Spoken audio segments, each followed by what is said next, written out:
Sports fans, this is Robert with WTP Sports Dudes here live on this Saturday morning, ready to talk about the little bit of NBA action. We know the playoffs are getting down to the final four teams. We still got some action that's going to be played out in the East between the Cavs and the Pistons. The Pistons end up forcing a game 7 last night, so we'll talk a little bit about that. We also want to talk about the WNBA. They've got off to a pretty hot start. We got some teams. Well, really only one team that's undefeated so far, but then we got a couple of 3-1 teams and a couple of 2-1 teams in the WNBA. So we want to talk about that action as well. And then we want to talk about NCAA sports. We got women's softball championships have started. Baseball is right around the corner. So we definitely want to talk about those two sports. And then, of course, we always got to talk a little bit of college football as well, because that's a hot topic, because we're all waiting for college football season to start. So, of course, we're going to talk a little bit about that. But before we get into any of that, I would like to, everybody that's out there in the chat, make sure you hit the like button. Make sure you subscribe. Make sure that you check out all the channels that's scrolling across the bottom. And we want to thank our sponsor, KT's Good Eats LLC. Our man Kevin Bird and his wife Tammy got a nice food truck where they're going to be out at Witten's Farm today, 3341 Winchester Pike, right next to Witten Farm Market, where you can get a 2-for-1. You can get some good food from KT's Good Eats, and you can get you some ice cream and a variety of other things from Witten's Farm. So go check them out today. They'll be out there all day today. KT's Good Eats will be out there from 12:30 to 4:30, and Witten's Market is open all day until 8 p.m. tonight. So go out there and check them out. Last night, the Pistons evened up the series with the Cavs 3-3 with a victory last night. They force a game 7, which will take place Sunday at 8 p.m. Who do you got winning that game? Do you think the Cavs will be able to pull that one off and go ahead and take this series? I've said numerous times that I don't want to see the Cavs be good without LeBron James, but I think I'm going to have to take that back. Being an Ohio kid, I got to be rooting for the Cavs to win this game. I think Harden, Mitchell, and the guys have really got to pull this one out. They should have ended this series yesterday. They should have went out there up 3-2 with the mindset that we got to close this thing out. We don't want to allow Detroit to get back in this thing and force a game 7 in Detroit. That didn't happen. So, of course, Kay Cunningham and the guys are going to be able to have a chance to close out this series in this game 7. I just hope the Cavs can pull it out, man. I mean, you really had an opportunity up 3-2 to close the door on the Pistons, but they did not do that. Much like we saw the Spurs do to the Timberwolves, they win last night. They go ahead and eliminate the Wolves, and we get the matchup that I think many of us wanted to see. OKC versus the Spurs. I think out west, we felt like this was the matchup that we all wanted to be able to see. I don't know about you, but you can tell me in the chat if that's the matchup that you wanted to see out there in the West with OKC and the Spurs. I wanted to see Wembley versus Shea. I think that's the matchup that we all want to see. And this OKC team, they have an opportunity to really go on a serious heater. They won the championship last year. They have an opportunity to win it this year, of course, because they're still in there.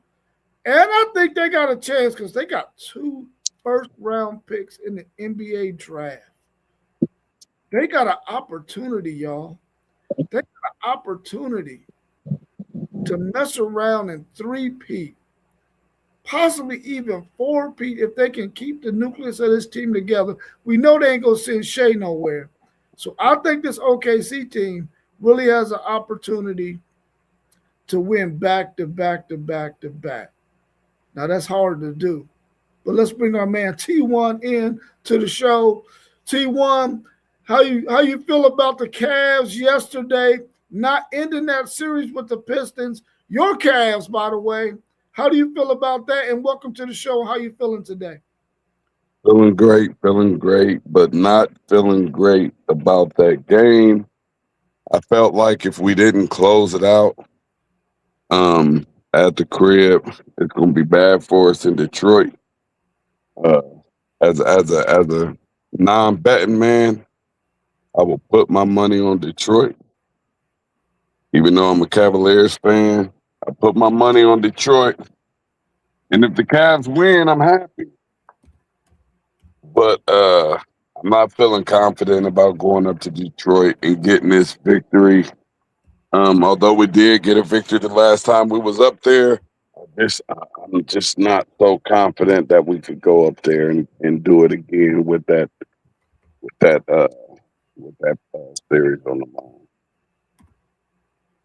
Yeah, I feel the same way, man. I feel like Cleveland should have ended that series last night. You're on your home court.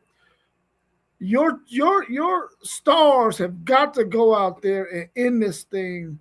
You don't want to have to go back to Detroit in a game 7 on somebody else's home court when you had an opportunity to end it on your home court. I don't know what went wrong with the Cavs last night. Maybe you had a chance to catch that game and see what went wrong. But there's no way you allow that to happen because you don't want to have to go and play a game 7 on somebody else's court when you had a chance to close it out. How well did you see Harden and Mitchell play in that game? Did they feel like they had the hearts of champion to try to close that thing out? It's just more of a team thing and getting off to the slow starts and just not being as aggressive as Detroit. And when Detroit wins, they're extremely aggressive. They're attacking, and those three balls are falling. And that's pretty much what happened last night. Just they just wanted it more than we did. Yeah. I mean, Cleveland won the last game in Detroit to win that game 5. Um, so maybe they can do it again in this game 7. It's going to take a great effort, but I believe that the Cleveland Cavalier players understand that they got a lot of veteran players on that team. I think they're going to go out and play hard and possibly win. Now I know I've said numerous times, and I said it earlier that I don't want the Cavs to be good without LeBron James, but I got to take that back because I want to see the Cavs advance in this one simply because I'm an Ohio kid. So I would like to see them do that. Our man Parlay Post said the number 1 seed for a reason. Yeah, that's why Detroit is the number 1 seed, and we all know that they were ending the season, with injuries with Cade Cunningham. They've been fighting back, and they fought through every series they've had so far. I think the last one went 7 games, or might have went 6. But they've been fighting to get back this whole entire time. So hopefully, you know, uh, uh, uh, the Cavs can pull it out. Do you think they have a 50-50 chance, or you think it's less than 50% that the Cavs can pull this victory off I on mean, Sunday? I definitely would put it at a 50-50 chance, with us winning that last game in Detroit. So, that shows that we can win on the road. And I'm gonna be honest, after Cleveland won that second home game, I kind of knew the series was going to 7. If you watch enough of sports and you just see how this matchup is playing out. I kind of had the feeling that it was going to go 7 once we won that second home game. And uh, man, I can tell you one thing: it's going to be a great game 7. I definitely believe it's going to be a great game 7. Welcome to the show, Cool Guy 8956, and man, it's 410, fake 410 E7P. Welcome to the show. Also, Parlay Poe, he said if Dern's out, Allen, man, Hold on, if Allen, Duran yeah, is he out, gives you what? defensive rebound.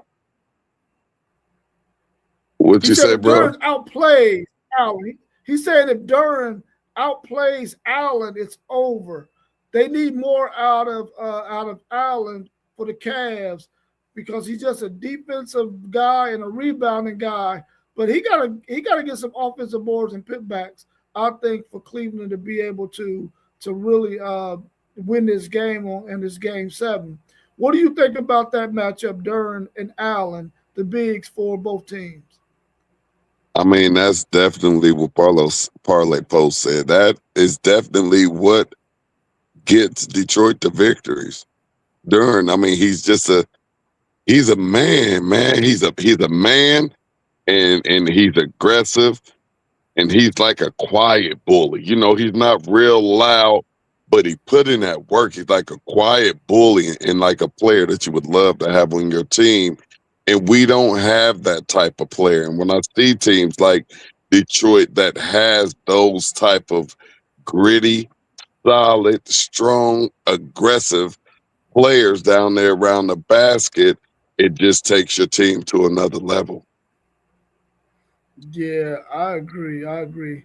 Let's switch over to the Spurs defeated the Timberwolves yesterday, and they go into a matchup with OKC and the Spurs. Was that the matchup that you wanted to see out of the West, or did you want to see two other teams, or maybe a combination of one with somebody else? Say that one more time. My phone, it went out, bro. The Spurs advanced. They beat the Timberwolves yesterday, and they advanced to play OKC in the Western Conference Finals. What do you think about that matchup between the OKC and the Spurs? And is that the two you wanted to see matched up in the Western Conference Finals? Oh, absolutely. These are the two young guns of the NBA. These are the teams. These are the two teams, and I'm upset that they're both in the West. But these are the two teams that elevate the NBA to the next level. And as you stated earlier, it's looking really, really good for OKC as far as repeating and just the future. But San Antonio really, really came on this year, and they have some young guns out there too, and they play with a lot of aggression and a lot of heart, kind of just like OKC. So this right here is the series, and some people may even call this a finals type of matchup. Yeah, I think when you look at all the NBA teams, you could definitely see this as really the NBA Finals matchup because I don't think there's probably two better teams in the NBA than OKC and the Spurs. Now I think Detroit has something to say about that, but we'll have to wait and see on that because they got a matchup Sunday against those Cavs. Parlay Pope mentioned something in the chat the other day that I thought was pretty interesting. He stated that the last 7 NBA MVPs have been players from overseas or from another country than the United States. Do you think that the United States will get another MVP anytime soon? The way we see the And way these players from other countries are playing ball. I don't, I don't know, but I also kind of claim Canada. So we taking Shay. You know what I mean? I kind of claim Canada, Taking but Shay. what'd you say? You said we taking Shay. Yeah, we taking Shay. Even I'm pulling some Donald Trump right here. Like we're gonna claim him.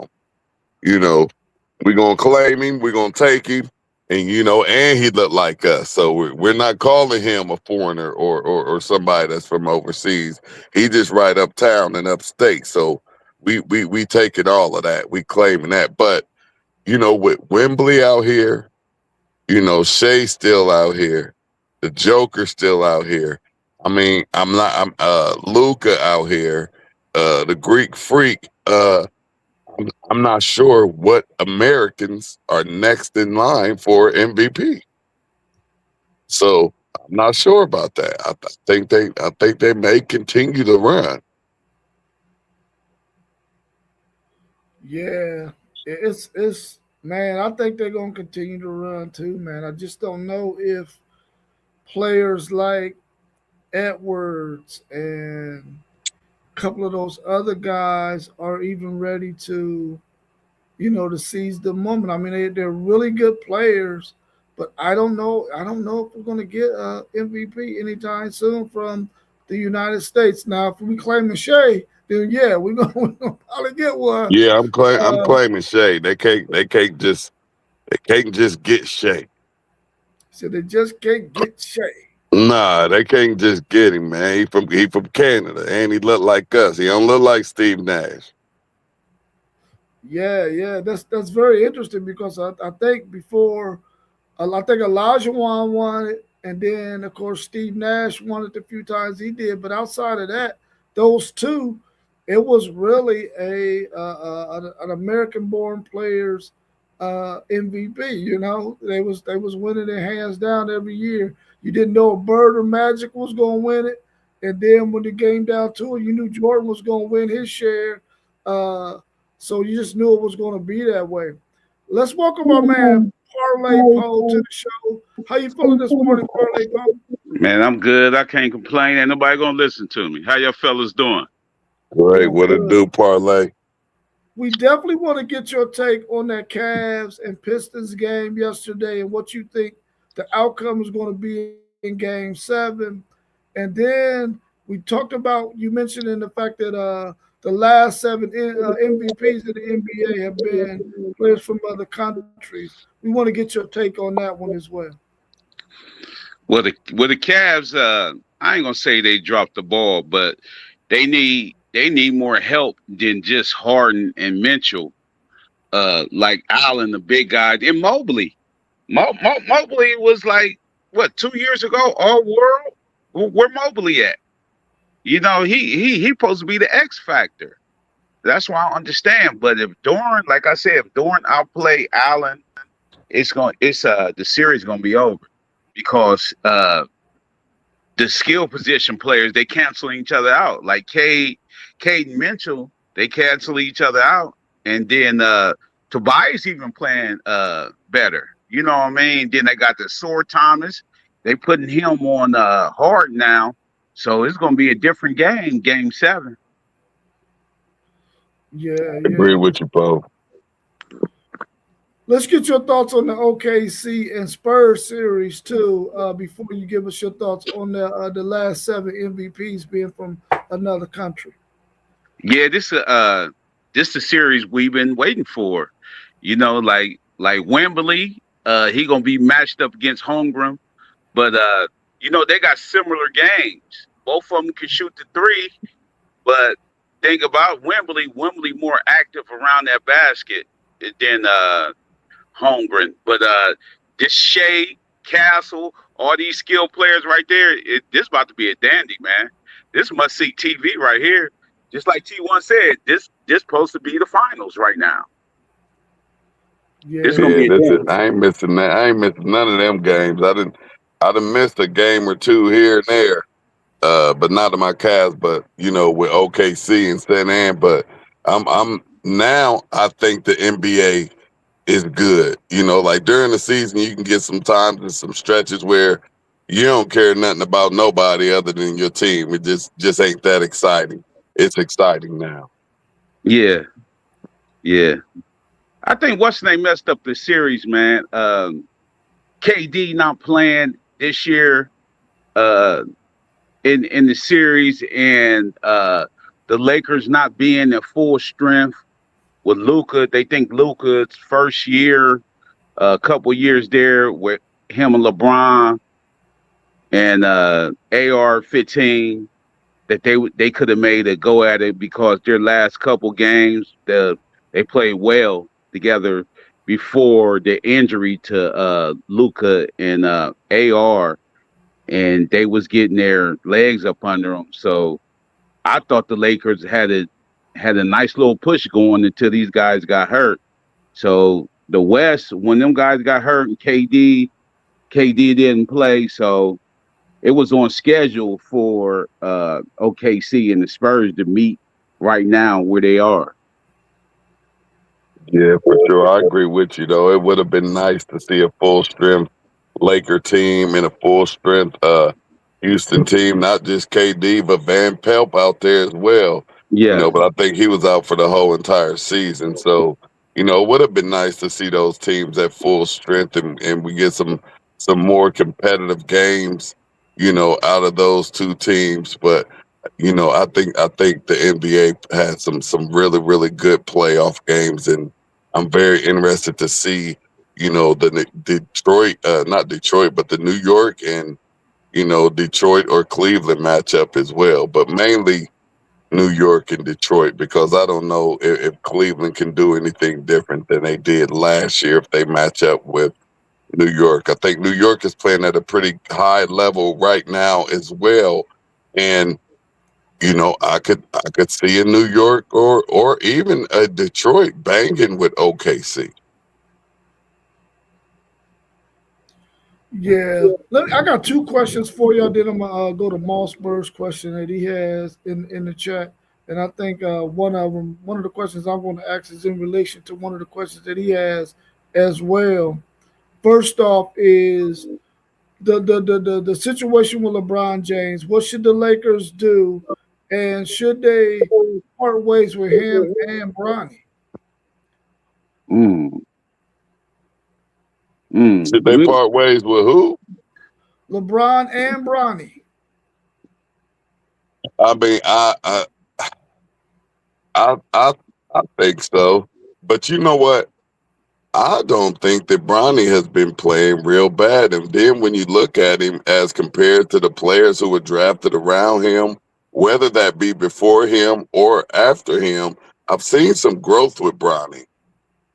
So I don't think that Bronny is any longer just like a throw-in player in LeBron's son. I'm not saying that he did, a super great job, but when he was down there in that D League, I mean, he was dominating, and not like some of them other players down there. He was dominating. So, but as far as LeBron, yeah, I would say it's time to go ahead and let Luca and Reed see what they can do with that team. LeBron needs to, unfortunately, come on back home to Cleveland, do his last year world tour, get him all of his praise from all of the arenas, and go ahead and get ready for the next chapter of his life. See, I don't know, man. Can you depend on Luca? Can you depend on Luca? You know what I mean? Like, uh, Bron, the oldest dude on that team, and when he get little injuries, he bounced back. Luca did what? This Luca's second year in a row being out like this. I'm saying, can you depend on Luca to run the Lakers team? I know the Bucks family is thinking about that right now too. Even though LeBron at the tail end, but he's still putting up numbers, putting people in the seat, whatever. They just need Luca healthy. So I'm like, he making 54 million this year. If he come back, right? Yeah. I know he better not get him a pay cut. He better not give them a pay. They billionaires. Don't get them a pay cut, LeBron. He better not. But I'm saying I don't think Bronny a pro for real. I seen that when he played against they was playing against one team and he couldn't bring the ball up. They ripped him 2 times in a row. And dude wasn't even starter. Dude was on the bench for the other team, but they had it was such a blowout. They both had the second stringers in, and Bronny couldn't get the ball up the court. I don't think he's well, I ain't gonna say a pro. I don't think he's a 1 right now. He probably can be a 2 or something with his height. But I would get rid of Bronny, but I would still keep LeBron if I was the Lakers. Yeah, I'm gonna say this. I'm gonna ask this too, Poe. Was Dallas smart? Were they smart when we looked at it? Like, how could you give up Luca? But was Dallas smart enough to say that Luca's not going to stay healthy? And if we have an opportunity, since they had some type of backdoor agreement, and I guess Dallas said if we have the opportunity to get a younger number 1 pick in Cooper Flag and swap him out for Luca, we're going to do that all day because we know we got a young athlete that's going to be around here for a while, and we're just not so sure if Luka can stay healthy back-to-back seasons. Okay. Well, you say post game said LeBron a free agent. Okay. Well, ooh. So y'all gonna let him? So Lakers gonna let him walk for nothing then?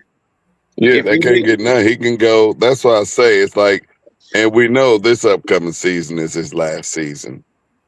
So, wherever you going to go, Miami, Cleveland, New York, wherever you going to go for your farewell tour, go ahead and get it started. And, one time to thing I go. know he ain't going back to. I know he ain't going to Miami. I didn't hear. I had heard stories about him in Miami. They said he was clashing against the culture of Miami. He said Miami is ran straight, trying to be strict, but they said LeBron was so much of a star that he was clashing with these guys. Spoelstra got. I'm talking about his.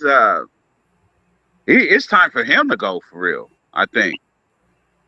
You know, man. I think Spoelstra. It's time for him to go, but he's not going back to Miami. I can see Cleveland, but I don't know if he mixed well with Harden being so ball dominant. But I know he could play with Mitchell. But I don't know about that Harden. Yeah, Hey, I think too, one thing too about Miami, like Miami is a city who isn't starstruck. They're not starstruck. I mean, they don't care as much as, these other cities to where, if you're in Cleveland or if you're in Minnesota or OKC or somewhere, everybody's starstruck by you walking around. Miami could care less. They see stars every day. It's just, to them, stars are just regular people. And I think Brian might not like that. He wants to be worshipped wherever he goes, and that's not the culture in Miami. They're not starstruck by anybody. Stars are always there. yeah. Mossberg want to know what's your thoughts on Kevin Durant? Do y'all think he was hurt, or he was just wasn't giving it all his all? He was hurt. He was too hurt. You gotta understand that tall 7 foot frame. If there's something wrong with that knee, you're not going to be able to move the way that you're used to moving. And then KD elevates on his jump shot. So, yeah, you can't do nothing but go out there and hurt yourself even more. So, yes, he was hurt. Well, if he was hurt, even if he was hurt, it's still messing with his legacy, man. They gonna say that they gonna say something about KD anyway. This go all the way back from when he up 3-1 and still lose to Golden State, then with Golden State. He never won a championship without that Golden State team. And him carrying the team, we know he don't do well with that anyway. So even if he was hurt, it's still gonna mess with his legacy. Yeah, my thing about the whole situation with KD, man, and I love KD as a player, and I feel like I would not have allowed, if I'm KD, I would not have allowed the team to announce that I'm not playing before game time. I would have at least fake like I'm gonna give it a go and get out there and warm up or something, and then say, "Man, I just can't do it." Something, but I ain't letting them tell them I ain't playing ahead of time, man. The hell with that, because I don't want nobody looking at and having a question like we having now. Was he really hurt? I just felt like I would have gave it a go. We look at Willis Reed and some of these guys who are playing hurt, and maybe they damaged for life because of that now. But I still would at least attempt it or something, man. And I mean, maybe he did. we He don't know he the he would backstory. warm up. He would Oh, he warm did. up and Okay, everything. okay. Well, Yeah. that's good to know, man. That's good to know because I just felt like, maybe you should at least make an appearance like you're gonna go out there. And if you can't go, you can't go. But at least make the attempt. Yeah, he did the shoot around just to try to see if he can get it and go, but he just couldn't get it and go. He just didn't feel confident with running up and down that court, you know. So yeah, he did give it a go though. They didn't just shut him down. He went out there with his warm up on and took his shots, moving up and down the court, and when that's why I just say about Father Time and everything. And Durant's been out here for a minute, and when that body say you ain't gonna be able to do this when you gotta sit out. So with that Kevin Durant situation, we got Hawks AATL 678. He says KD's situation is a mess. He is still playing games. Do I really want a teammate like that on my team? Would you want Kevin Durant on your team, even if it is a situation where he's playing games? Yeah, I'm like, see, I think he's saying he playing games like he playing, not basketball games. You know what I mean? Like, Yeah. yeah, That's what he yeah, said. like, yeah. So yeah, I'm saying KD is a good player, man. But I'm saying, far as me, if I was another star, if I was Van Fleet and I play, Van Fleet ain't play all year. Oh yeah. But if I was Van Fleet and Kevin Durant was playing like that, I wouldn't want him on my team. I wouldn't want him on my team. But yeah, I don't know about a KD, man. He signed a 2-year extension with the Rockets for 90 million. So he still got 1 more year left. Wow. Okay. Man, I'm gonna say this: if Van Fleet was out there and KD was out there and KD was healthy, everybody would be speaking an entirely different tune. You can't think that one player is gonna move a team. You need multiple players to be out there. KD still can shoot with the best of them. KD still can score with the best of them. And if you give him that point guard out there like Van Fleet, you get even more out of a KD because they have somebody out there that the team has to focus on as well. With the way that team was this year without Van Fleet, they could focus more on KD on the defensive end and trying to stop him from taking over these games. So I can't give now. KD is he funny on the internet and all that? He is. Do he play too much on the internet? He probably do. But when he out there on that court, and if you put him out there with the players, you're gonna get some good results. And KD still has something in the tank, although he's getting injured. I love to have him in Cleveland. I love to have him in Cleveland, and I think that most people would love to have him on this team because he gonna get buckets. You just don't know now at the end of his career if he's gonna be healthy and available come playoff time. Yeah. Another question I have for y'all, man. Since we mentioned the fact that the OKC and the Spurs series is probably going to be the best of any, it's almost like have it be in the finals. Do you think the NBA will ever look at that situation and say to themselves, "Let's not do a East versus West. Let's like match this thing up, much like you see in college sports." No, I don't think they'll do that. They can't do that. It's been like this for the end of time. You know what I mean? Started basketball.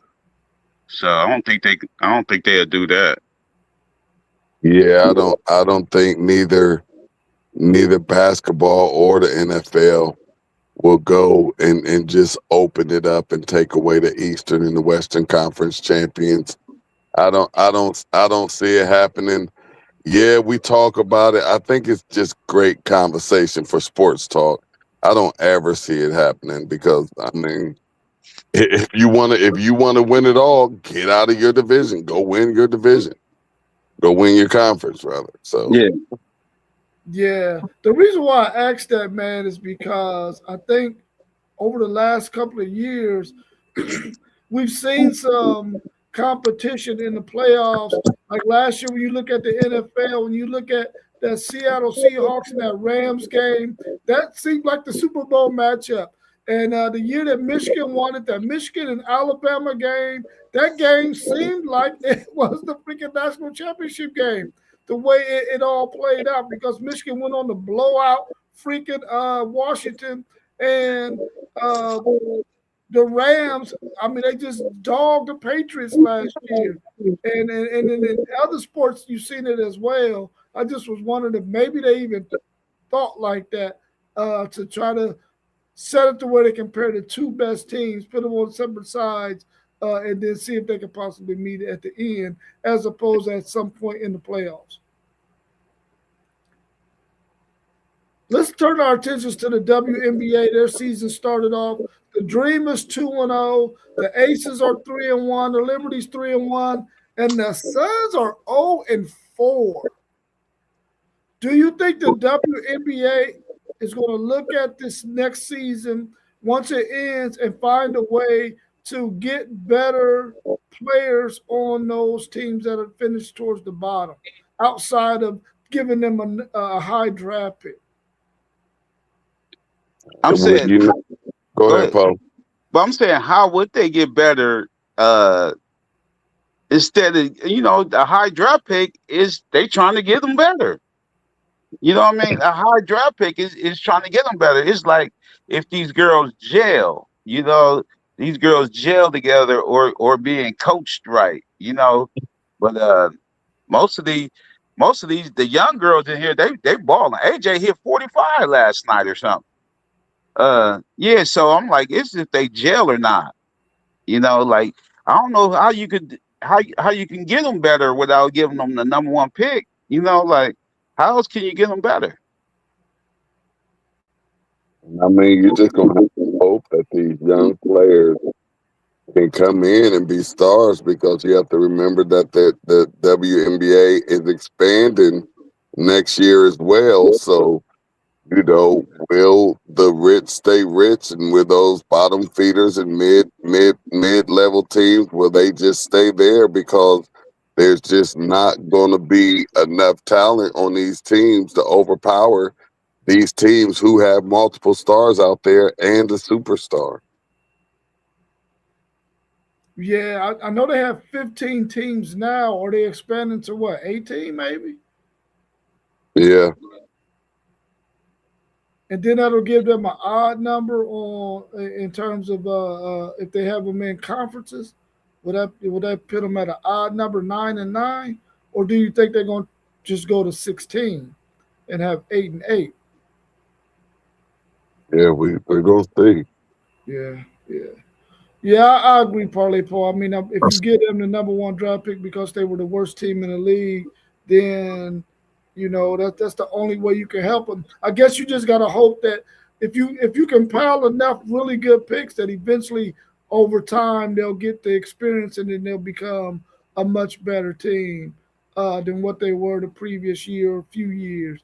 So hopefully that'll be the case, because it seems like right now, and I think the Aces is where Asia Wilson plays, right? And she had dropped 45 yesterday. Yeah. She's the one everybody's chasing right now. So hopefully, these teams can pick it up and try to dethrone her at some point. See, what if we get to the point? What if we get to the point we have a super team? If like a good free agent want to go play with Asia, what if we get to that point? You know what I mean? Like I take less for a championship and I want to play with Asia. You know what I mean? What if that start happening? I don't think the W wants that to happen, because then that's like really, really, really going to water down their product, and they need to have multiple teams good. The W can't afford to have power teams like they try to put together in the NBA. They can't afford that. I think that will, upset a whole lot of cities when they know that their team just doesn't have a chance, because they put this ultimate team together, and they're going to win it year in and year out. So I don't think that the W can afford to create a power team. And with the females, fighting for that bigger contract and now getting that bigger contract, they can't afford for players to say, I'm going to take less money. They need to keep demanding more and more and more of this profit that they're bringing in. Yeah, let's look at Anthony Manzano 3551's question. He says, guys, can you see the W trying another team in Miami, or because the last one failed, they're not going to do that again? What do y'all Hey, think about that? that's what I was just saying, though. Miami has a culture, they don't care about you being famous. You know what I mean? And then, especially if you're not winning, they're not going. There's so much stuff to do in Miami. If you're not a winner, they're not going. They don't go and just sell out the arena just because there's nothing else to do in the city, or just because, we just love our team. If you're not winning in Miami, you're not filling up those seats. So, I'm not so sure how the W would work in Miami again. Yeah, just like you said, I don't think so. I think the Dub is they can't have too many major teams. They have to have a major basketball team, and then probably the Dub or someone. The Dub here. Bring the Dub here to Columbus, Right, man. right. Bring the Dub to the Columbus. Yeah, not the big cities, because you really, really have to love women's basketball. And that's what I'm just saying. Like, you take a city like Miami, they don't really, really love women's basketball. Yeah, Anthony's in agreement with y'all on that, about the fact that there's so much to do in Miami that if you're not winning, then they ain't coming to watch you. They gonna go find something else to do. And he said, perfect example. If this is the Hurricane games, the only time they sold out was against Notre Dame, Ohio State, Georgia, or Alabama. It's just so much to do in Miami that, hey man, if you ain't got something, if you ain't winning, then ain't nobody coming to watch you play.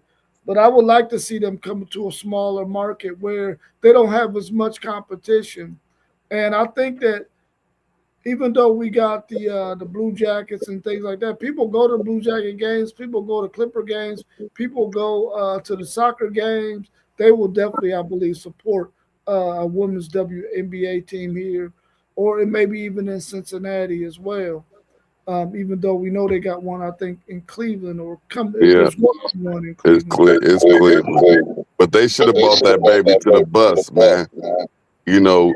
Girls basketball is exploding in the state of Ohio, and it's getting even bigger in Columbus. But they should have brought that baby to the bus, because I believe that the city would have got excited for Asia and Caitlin and all of these ladies that are elevated to W. The city would have got excited to see those players out there. So it would have been nice, but it's cool having the Rockers back in Cleveland as well. Yeah, definitely. Let me ask y'all this. And y'all weren't on the show on Tuesday, no, on Thursday. Um, but as we all know, every conference is in agreement that they want to go to 24 teams, because December 1st they got to make a decision whether to stay at 12 or to increase. And every other conference except for the SEC, they want to go to 24. They're in agreement to go to 24. They want to go to 24. Do you think they'll increase, or do you think they'll just stay at 12 again for the next year in 2027? You already know, right? You already know. So they done brought out talking about 2014 for the college football playoffs. Oh yeah. Yeah. So I'm not that crazy then, right? No, you're not that crazy. No. Yeah. So you already know what my answer is on that. Absolutely. And I think that if you're going to say 24, I still need that top 25, and I need a play-in game just like the NBA, because like I said, we've had the top 25 for as long as we've been born. You know, they come out with these top 25 rankings, so let's reward every single team that's in the top 25. I mean, it only makes sense to me, and it can be done. It's already a professional sport now. This is no longer amateur sports. So if you have to play 16, 17 games in order to reach the pinnacle and bring home that natty, you're getting paid for it. It is what it is.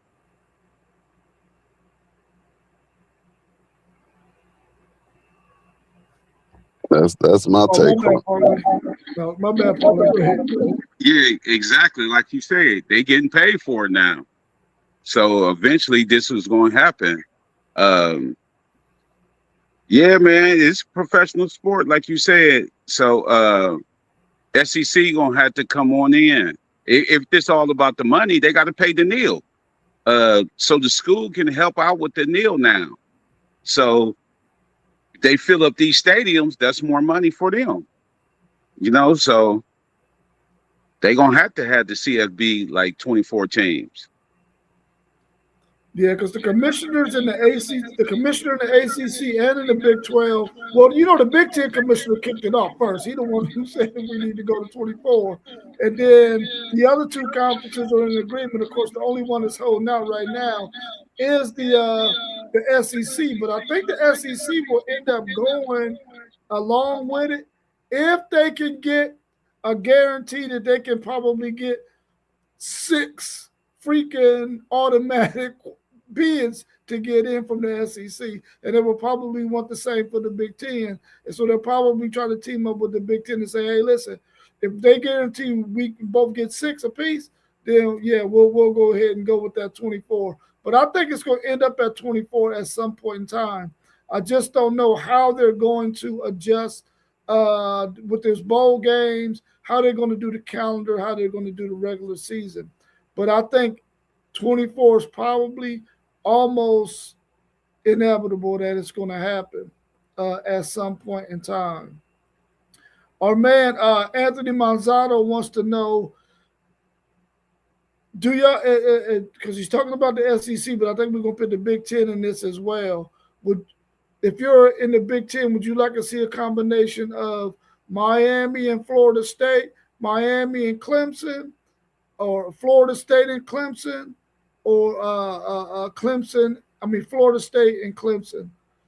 What combination would you want to see come to your league if you can only get 2 of those 3 teams? Which 2 or 3? 2 would you want out of those 3 in the Big Ten? Let me unmute you real quick. Yeah, I would like mine, but you got to think, them hot weather states, man. They ain't trying to come up to Wisconsin in November though. You know what I mean? They ain't trying to come to Michigan in November or even Ohio State. But I'm saying like I wouldn't mind having Clemson and Miami. You know what I mean? Florida State, they on the decline, so I don't think I would have Florida State on my in the Big Ten. I would take Kentucky and Missouri. Keep them some Midwestern teams. I'll take Kentucky and Missouri.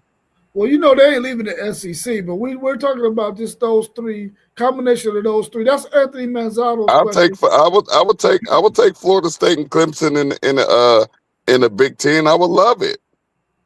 I would love it, but I'll tell you right now, both of those teams, as you see, both of those teams would take a decline by joining such a powerful conference. They'd be in trouble. Do you think they would be in trouble? Yeah, because I'm saying you couldn't get out the fact of them having to come to the Midwest to play a game in November or December. You can't get away from that. They spoiled UCLA and USC for the first couple years, but now these guys gonna have to start coming to play when it's cold out here. So I don't know if them southern teams want to do that. Yeah, I feel the same way, man. I think that anytime you have teams that are, and especially if they decide they're going to go to this super conference stuff, it's going to be difficult for a team that's down south because you're going to have to come up north. And on some seasons, you might get 3 games in the cold as opposed to 2. Once you hit November, you might have 2 home games and 2 road games, but you might have a season where the way the schedule falls, you might have to travel up north to the Midwest 3 times. And we've seen that on, you're going to probably see that on some of the scheduling because it's just going to be inevitable. At some point in time, you're going to have to fall into that kind of prediction. So I think that'll be a tough thing for anybody down south to have to do. So that's probably not going to be the case. They're probably going to want to stay down south and probably join the SEC. And being an SEC guy by default, since Texas joined the SEC, I would rather have Clemson in Miami. But I don't know if Florida's going to like that, and I don't know if South Carolina's going to like that. So, that may never happen. That may never happen. Let me see what else we got out there in the chat. I'm gonna tell you right now, Anthony Manzano, if anybody gets North Carolina, it's gonna be the SEC because they're gonna want them for basketball reasons. They're gonna want them for basketball reasons for sure. Now,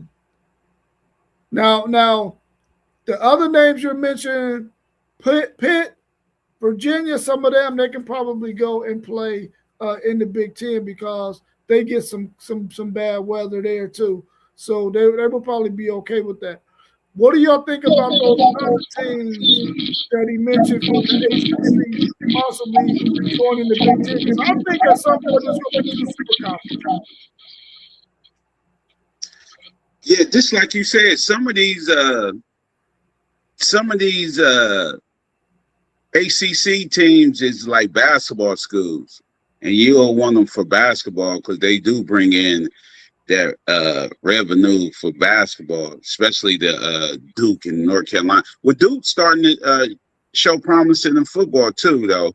But for that aspect, you would want them for the basketball, and then like even if they good in other sports like the baseball and stuff,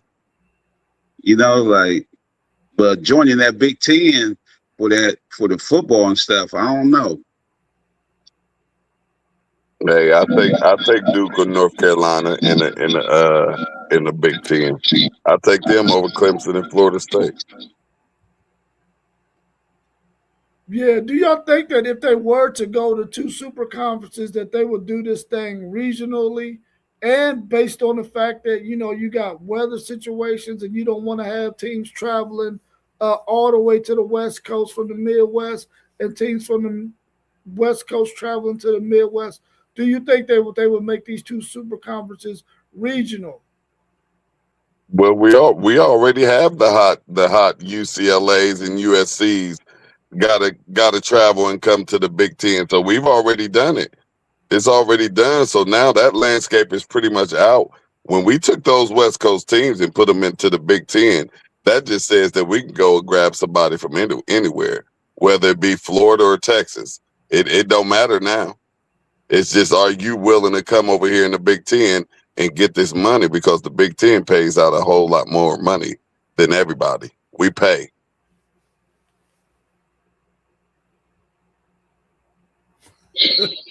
No, I'm just saying, our schools get a whole lot of money. Our schools get, them payouts at the end of the season and all of that money we bring in from the bowl games. That's why these schools came to the Big Ten, because our television contracts and the money that we get from bowl revenue, those schools are collecting $100 and something million a year, or whatever it might be, and that's very enticing for these universities. Yeah, that's true. Let's tackle this question because I heard this too, Anthony Manzano, that because Texas joined the SEC, Texas A&M wants to get out and join the Big Ten. What's your thoughts on that? Let's go first with Parlay Pro. What's your thought on that one? I ain't heard that. Yeah, I haven't heard that. Yeah, that's been out there. Yeah, so hey, we'll welcome Texas A&M, and they got all that money. Hey, we'll show them this work. They come up here and think they run and stuff. We'll show them they can come and get this work.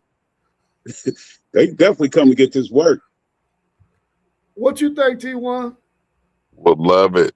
Would love it. I love how the Big Ten is everywhere. So we just need to get down south now. We got the East Coast, the West Coast, the Midwest. So once we get those down south, we get some down south teams up here in the Big Ten. I mean, the money is just gonna get even bigger, because that's just a whole nother market. And we almost, like I said, we almost got the whole United States. So all we need is we need to bring a few of those down south teams in, and we conference USA. Yeah, I agree. I agree. I think that Texas A&M definitely wants to get out of the SEC because Texas, and that's why they left the Big 12 because they want to get up out of Texas shadow, I guess. I know SEC Sean don't want to believe that, but I mean that's the case. I think Texas A&M it'll take them a while before they start to really get good in that Big Ten. Um, but I think it will be a good move for them simply because at that point, since we got so many players from the state of Texas that go to the Big Ten, they will be able to sort of persuade them teams. Listen, you're going to be playing against Big Ten teams already, so you might as well stay here at Texas A&M because you're going to get to play the likes of Ohio State and Michigan anyway. So you might as well stay here as opposed to going there. So they will probably try to use that as leverage if they were to join the Big Ten, much like they used the SEC as leverage over Texas when they went to the SEC because the SEC was playing way better football than the Big 12 was. So I could definitely see Texas A&M using that as leverage if they could get into the Big Ten. I got one more question for y'all. Hey, hold on, Rob. Hold on, Okay. Rob. Is Texas stalking A&M because A&M went to the SEC, like you said, they trying to get away from Texas. Like, no, we don't want to be in the conference with you. Now then, Texas then came over to the SEC. So I could see A&M because it from the outside looking in. I'm not an SEC guy. I don't know much about down south, but it looked like Texas won't let A&M get away. Like, no, wherever y'all going, we going. So it looked like a little bit of harassment. So it'd be great to get A&M up in the Big Ten and get them away from Texas finally, because Texas ain't gonna follow them to the Big Ten. They know they don't want no parts of this smoke. Yeah. Well, Texas realized that the reality was they were not able to get the kind of recruits that they needed to get nationally and even in the state of Texas because they played in the Big 12. Players who want to get to the NFL, that's every one of their goals that are really, really good football players, their goal was to get to the NFL. So the best way for them to do that was to either go to the Big Ten or the SEC. So Texas had to go ahead and follow suit and try to get in the SEC. Even remember there was talk about them going to the Pac-12 at one time too, but that wasn't going to benefit Texas to go to the Pac-12. Only thing that was going to benefit Texas was going to be to either go to the Big Ten or the SEC. Moving to the ACC would have been closer to a lateral move. So they did that because they wanted to be able to start getting some better recruits and improving their brand because, as we all noticed, Texas was down for a long time because they weren't able to get the kind of recruits that they needed to be competitive until Steve Sarkisian got there, and the news that Texas was going to the SEC had come out. So that's the reason why they're in the SEC. They probably would have chose to go to the Big Ten too, but they would have had to come and play in some cold weather. So you had to choose between the two: warm weather and stay in the and go to the SEC, or go play in some cold weather in the Big Ten. And I think we all agree that Texas would rather be in a warmer area since they're from a warm state. Let's end this last question with the 2014 playoffs and the fact that if the SEC and the Big Ten get 6 automatic qualifiers, does that mean now that you got to give at least 4 to the ACC and the Big 12? Or because right now it's the top 12 teams automatically get in, and the next 13 are at-large bids, just depending on where they fall between 13 and 24. So what's your thoughts on that? Should it be a breakdown to where conferences get automatic bids, or should it be the way it is now? Top 12 get in, and then the 13 to 24 is just depending on how the committee sees them. Top 25, man. Whatever that top 25. If you got 7, 8 Big Ten teams or SEC teams, it is what it is. It's who's in that top 25. If you only have 3 from your conference, it is what it is, or 4 or even 2. It is what it is. Give me the top 25. Ain't nothing automatic. It's just whoever in that top 25.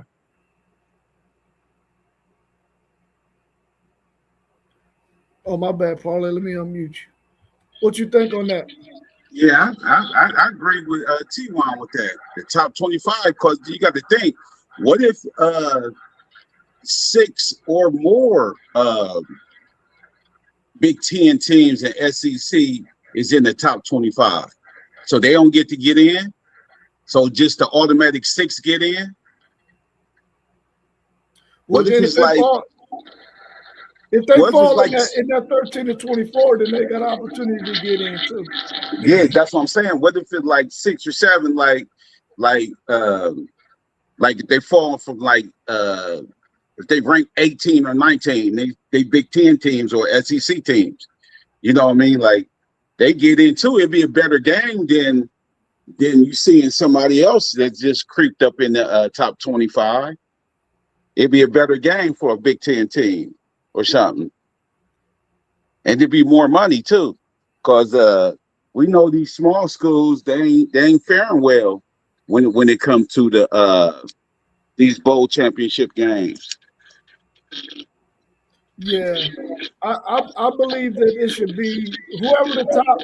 If you're going to go with 24, whoever the committee says the top 24 teams, let that be the 24 teams that get in. I don't think it should be broken down to, okay, you in the SEC, you automatically get your top 6 teams get in. Big Ten, your top 6 teams get in.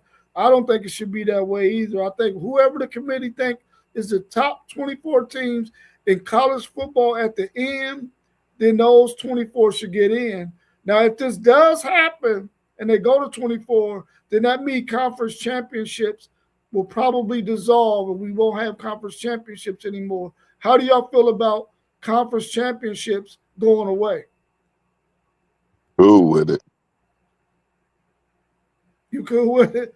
I'm cool with it. We get the top 25. I'm cool with it. If you got a tie for the conference championship, you just got to tie. You just got to split it. Get ready for the playoff. What you think, Parlay?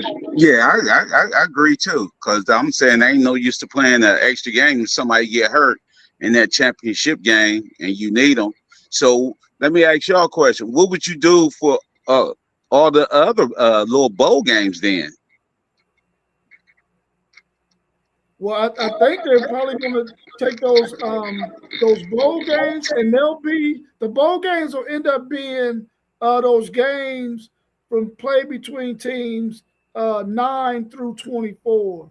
They will become most of those smaller bowls, and then once you get those games ironed out, because the top 8 are going to get a bye. And so once those what's 9 through 24 play, then you get down to 16, and then you can start using those major bowls for those games. But I think those 8 games from 9 through 24, those games will be the smaller bowl games. Well, not them little bowls, little bowls, no, but like the ones who don't get the nod for the conference championship game. Like, you know how they rotate? Those will Hey, probably be but the they got ones when they, you know how when they rotate those bowls, like the cotton, the sugar, the fiesta, the rose, orange bowl, and then I think it's one more. I think it's 6 of them total.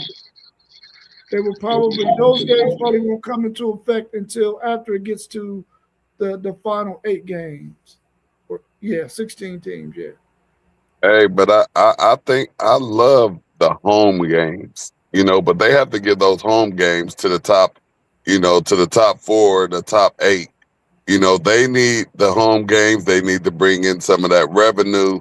And I like that being an advantage. I hate that the top four didn't get home games, but those bottom feeders in a CFP were able to get home games, and the top four was left out without those home games. And you see how it also hurt them once they got to playing in the playoffs. So I think they have to keep those home games. There are some electric environments, at that time of the year.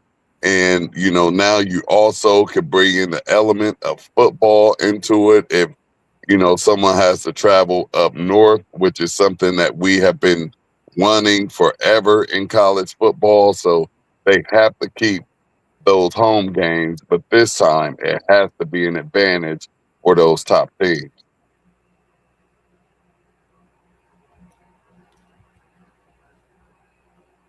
Yeah, that's interesting, man. That's interesting. But we can talk some more about that on some upcoming episodes.